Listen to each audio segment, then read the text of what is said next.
pagi anak-anak, selamat bertemu kembali dengan Bulas. Kali ini Bulas mau memberikan penjelasan singkat tentang tematik, yaitu tema 4 subtema 2. Mari kita siapkan dulu bukunya siswa di halaman 53. Kita akan mulai dengan MUPEL PPKN KD 3.2. Di sini kita masih bicara tentang tanggung jawab di lingkungan masyarakat dan di lingkungan sekolah. Setiap warga negara itu memiliki tanggung jawab dimanapun kita berada. Nah, di sini kita ada contoh tanggung jawab di lingkungan masyarakat untuk setiap warga. Apa tuh tanggung jawab kita? Saling menghormati dengan tetangga, kemudian menjaga kebersihan dan keamanan di lingkungan. Ada lagi menolong tetangga yang terkena musibah atau yang kesulitan. Ada juga ikut berperan aktif dalam kegiatan di lingkungan masyarakat. Nah, apabila kita ikut berperan aktif dalam kegiatan di masyarakat, contohnya adalah pengambilan keputusan, itu bisa misalnya ikut dalam pemilihan ketua RT atau RW. Nah, di situ biasa yang menjadi budaya di Indonesia bahwa pengambilan keputusan selalu dilakukan dengan musyawarah untuk mufakat. Nah, setiap warga masyarakat punya tanggung jawab untuk ikut berperan serta dalam pengambilan keputusan itu. Nah, di sini jika dalam pengambilan keputusan itu diambil secara mufakat, tetapi apabila tidak bisa disepakati atau tidak bisa diambil keputusan dengan mufakat, maka akan diadakan voting atau penentuan dengan suara terbanyak. Oke ya. Kemudian kita lanjut. Sekarang pengambilan keputusan di lingkungan masyarakat seperti tadi saya katakan, pemilihan ketua RT atau RW, kemudian menentukan jadwal kerja bakti atau jadwal ronda malam. Misalnya ada juga dalam acara menjelang 17-an kita mau pakai acara apa, dananya dari mana, itu juga perlu dimusyawarahkan antar warga. Baik. Nah, sekarang apa toh contoh peran serta siswa dalam pengambilan keputusan di lingkungan RT RW? Misalnya ikut bergotong royong menyiapkan tempat untuk bermusyawarah, karena kita belum ikut bermusyawarah semuanya, kita ikut menyiapkan tempatnya, mengamati jalannya pengambilan keputusan betul apa tidak, kemudian juga membantu menyiapkan makanan dan minuman untuk kepentingan musyawarah. Baik ya. Nah, sekarang contoh peran serta masyarakat dalam pengambilan keputusan bersama seperti tadi, mengikuti musyawarah pemilihan ketua RT dan RW, mengamati jalannya untuk musyawarah itu, kemudian melaporkan pelanggaran jika ada, mudah-mudahan tidak ada ya. Oke, sekarang contoh tanggung jawab siswa di sekolah. Apa toh tanggung jawab siswa di sekolah? Belajar dengan tekun itu tanggung jawab full anak-anak, karena kalau tidak tekun belajar maka hasilnya tidak akan bagus. Kemudian menjaga kebersihan kelas, mengikuti acara di sekolah seperti upacara, ada acara di siang hari ekstra itu mengikuti juga. Kemudian berperan serta dalam pemilihan ketua kelas, dan melaksanakan tugas dari guru. Itulah sekilas MUPEL PPKN untuk KD 3.2. Kita lanjutkan ke MUPEL Bahasa Indonesia 3.6 KD-nya. Kali ini kita masih bicara tentang pantun yang kemarin juga sudah kita pelajari. Anak-anak tahu bahwa pantun merupakan puisi lama asli Indonesia ya. Nah, sekarang isi atau makna pantun itu tujuan dibuatnya sebuah pantun. Maka ada pantun jenaka tujuannya untuk menghibur, pantun nasihat untuk menasihati yang membaca, dan selanjutnya. Sekarang ada yang namanya amanat pantun. Amanat itu pesan atau nasihat yang disampaikan oleh penulis kepada para pembaca atau pendengar pantun tersebut. Sekarang contohnya begini, ada contoh pantun. Sore hari berawan jingga, jelas terlihat di atas bukit. Jika kesehatan tidak terjaga, tubuh akan mudah sakit. Ini kira-kira masuk pantun apa ya? Oh, ini termasuk pantun nasihat. Kenapa? Karena nasihat atau amanat dari pantun ini adalah supaya kita menjaga kesehatan agar kita tidak mudah sakit. Oke. Nah, sekarang langkah-langkah dalam membuat pantun itu bagaimana? Pertama, menentukan tema atau ide pokoknya. Yang kedua, menentukan jenis pantun apa yang akan kita buat. Kemudian buatlah bagian isi dulu, kemudian nanti baru disulut bagian sampirannya ya. Dan buatlah bagian sampiran itu terakhir. Jadi menentukan tema, kemudian menentukan pantun apa yang akan dibuat, tulis dulu isinya, kemudian baru tulis sampirannya. Oke, lanjut. Pantun dan syair merupakan jenis sama-sama puisi lama. Kemarin Bula sudah menerangkan bahwa pantun itu puisi lama asli Indonesia, sedangkan syair adalah puisi lama dari Arab. Nah, di sini ada perbedaan pantun dan syair. Nanti anak-anak silakan baca sendiri ya. Nah, sekarang di sini ada contoh syair. Misalnya, jagalah kesehatanmu, jagalah makananmu, agar selamat hidupmu hingga di hari tuamu. Ada juga anak-anak, kalau anak-anak yang beragama Islam mungkin tahu sering di televisi seperti ini misalnya. Wahai Tuhan, aku bukanlah ahli surga, juga tak mampu menahan siksa neraka. Nah, itu contoh syair juga. Oke anak-anak, sekilas bahasa Indonesia tentang pantun. Oke, mari kita lanjutkan ke Mupel IPA KD 3.4. Kali ini kita masih bicara gangguan kesehatan pada organ peredaran darah. Anak-anak tahu bahwa organ peredaran darah yang utama pada manusia adalah jantung dan pembuluh darah.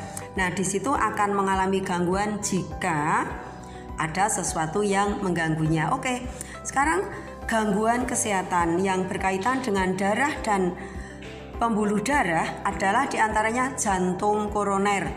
Jantung koroner itu penyebabnya penyumbatan pada arteri koronaria. Nah, ini jantung koroner itu nanti tiba-tiba kita terserang itu. Kemudian gejalanya sesak napas, nyeri pada bagian tertentu, mungkin bagian dada sebelah kiri. Oke, kemudian ada juga gagal jantung. Gagal jantung itu merupakan fase lebih lanjut dari jantung koroner ya. Lanjutnya ada hipertensi. Hipertensi itu tekanan darah tinggi. Bagaimana kok dikatakan tekanan darah tinggi? Setelah diukur tensinya ternyata melebihi 120/80 mm Hg. Nah, itu termasuk hipertensi. Kemudian biasanya ini penyebabnya apa? Usia lanjut, gaya hidup yang tak sehat, dan stres. Jangan sampai stres ya, tidak kena darah tinggi. Oke, lanjutnya hipotensi. Kalau tadi hipertensi itu tekanan darah tinggi, hipotensi tekanan darah rendah. Di sini tekanan darahnya kurang dari 90/60 mm Hg. Nah, ini selain itu ada juga varises. Varises itu berupa pelebaran pembuluh darah vena, biasanya ibu-ibu. Ini ada di bagian kaki, di bawah mana ya, lutut bagian belakang. Biasanya yang terkena ibu-ibu. Kita harus hati-hati ya. Kemudian selain itu ada gangguan kesehatan tentang darah yang disebabkan oleh dua faktor. Bisa faktor keturunan, bisa faktor non keturunan. Sekarang yang faktor non keturunan dulu, seperti anemia. Anemia itu kekurangan darah merah atau HB-nya sangat rendah.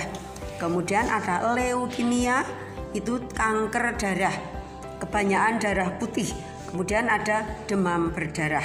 Nah, selain itu juga ada sekarang bagaimana gangguan peredaran darah yang bukan faktor keturunan, disegahnya bagaimana? Makan makanan bergizi, olahraga teratur, dan istirahat yang cukup. Nah, sekarang gangguan yang dari faktor keturunan seperti hemofilia. Hemofilia itu darah sukar membeku. Kemudian ada talasemia. Ini juga merupakan gangguan dari faktor keturunan. Oke. Faktor-faktor yang mempengaruhi kesehatan tentang organ peredaran darah atau darah adalah gaya hidup, jenis makanan yang dimakan, dan faktor keturunan. Oke. Kemudian selain itu juga yang mempengaruhi derajat kesehatan masyarakat, selain itu apa saja? Faktor perilaku atau gaya hidup tadi, ada faktor lingkungan, ada faktor pelayanan kesehatan, dan faktor keturunan. Nah, sekarang manfaat peredaran darah yang lancar bagaimana, apa saja manfaatnya? Kita selalu sehat, bebas dari penyakit jantung dan stroke, kemudian paru-paru lebih sehat. Oke. Kita lanjutkan ke MUPEL IPS KD 3.2. Kita masih bicara tentang interaksi sosial. Interaksi sosial adalah hubungan timbal balik antara dua orang atau lebih. Nah, sekarang ada 3 jenis interaksi sosial, yaitu interaksi individu dengan individu, interaksi individu dengan kelompok, dan interaksi kelompok dengan kelompok. Kalau seperti Bulas mengajar anak-anak di kelas, itu individu dan kelompok karena Bulas sendiri, sedangkan anak-anak satu kelas itu banyak peserta. Kalau interaksi yang kelompok dengan kelompok, seperti pemain basket, kelompok A dan kelompok B, pemain sepak bola, ada tim A dan tim B, itu antar kelompok. Ya. Nah, sekarang anak-anak, dengan berinteraksi manusia dapat memenuhi kebutuhan hidupnya. Maka manusia mau tidak mau harus berinteraksi dengan manusia yang lain. Oke. Interaksi dapat terjadi di lingkungan mana saja, bisa dalam keluarga, bisa di sekolah, bisa juga di masyarakat. Yang dalam keluarga, ya kita kan dengan kakak, dengan adik, dengan ayah ibu, kita saling berinteraksi. Yang dengan lingkungan, sebagai warga masyarakat, dengan tetangga, kita berinteraksi. Yang dengan sekolah, ya antara murid dengan murid, murid dengan guru, antara guru dengan guru, itu juga ya. Nah, sekarang yang contoh interaksi di lingkungan masyarakat apa saja misalnya? Melaksanakan kerja bakti secara rutin, mengadakan ronda malam, tolong menolong antar warga sekitar, itu contohnya. Oke ya. Lanjut. Sekarang contoh aktivitas masyarakat dalam upaya pembangunan sosial budaya. Apa, Bu? Mengikuti wajib belajar 9 tahun. Sekarang anak-anak minimal harus lulus SMP. Wajar 9 tahun, wajib belajar 9 tahun. Itu usia 7 sampai 15 tahun anak harus sekolah, nggih. Selanjutnya mengikuti pelatihan keterampilan. Ada kursus komputer, kursus membuat kue, kursus menjahit, itu termasuk. Kemudian turut serta dalam organisasi masyarakat. Lanjut ke muatan SBDP KD 3.3, kita bicara tentang tari. Nah, di sini kita bicara masih kaitannya dengan properti tari, yaitu perlengkapan untuk melengkapi penari dalam rangka pementasan tari. Nah, sekarang apa toh fungsi properti tari? Yang pertama, membantu menegaskan makna dalam tarian dan membuat tarian lebih kelihatan indah dan menarik. Kemudian, fungsi tata rias tari. Kenapa penarinya harus dirias? Memperindah penampilan. Penari kok enggak dirias? Ya, penontonnya pasti kurang suka. Kemudian memperjelas tema tarian. Kalau tariannya halus, nanti pasti make up-nya agak yang kulitnya kuning, coklat muda gitu. Nanti kalau tariannya yang garang, wajahnya nanti merah ya. Kemudian busana dan tata rias dalam tarian disesuaikan dengan tema tarian seperti yang tadi Bulas katakan itu. Oke, lanjut. Contoh properti tari misalnya kuda lumping, jelas propertinya pasti adalah kuda lumping, kuda-kudaan yang dari anyaman bambu itu. Kemudian tari legong, propertinya kipas, tari Bali ya. Ada lagi tari reog, pasti nanti dengan topeng reognya di wajah, kemudian bisa pakai mahkotanya. Kemudian ada tari kipas Pakarena, jelas propertinya adalah kipas. Lanjut. Pola lantai. Pola lantai itu garis yang dilalui oleh para penari saat memperagakan tariannya. Nah, fungsi pola lantai itu adalah memperindah pertunjukan karya tari karena tidak di situ aja, ada berputar, ada ke kiri, ke kanan, dan selanjutnya. Sekarang ada dua macam pola lantai yang utama, yaitu pola lantai lurus dan pola lantai lengkung. Lurus dan lengkung. Nah, yang pola lantai lurus ini diantaranya adalah lurus ke samping atau disebut horizontal, lurusnya ke depan belakang biasa disebut vertikal. Kemudian ada yang membentuk huruf X, itu namanya diagonal, dan ada yang membentuk huruf Z, namanya zigzag. Oke. Sedangkan yang pola lantai lengkung itu bisa dikembangkan, bisa lengkung ke depan, bisa lengkung ke belakang, bisa berupa lingkaran, bisa juga berupa angka 8. Itu pola lantai. Nah, anak-anak, demikian sekilas Bulas menjelaskan tentang tema 4 subtema 2. Sudah lengkap 5 mupel dari BPKN, Bahasa Indonesia, IPA, IPS, dan SPDB. Selamat belajar, sukses buat kalian. Jangan lupa selalu berdoa sebelum dan sesudah belajar. Selamat pagi, terima kasih.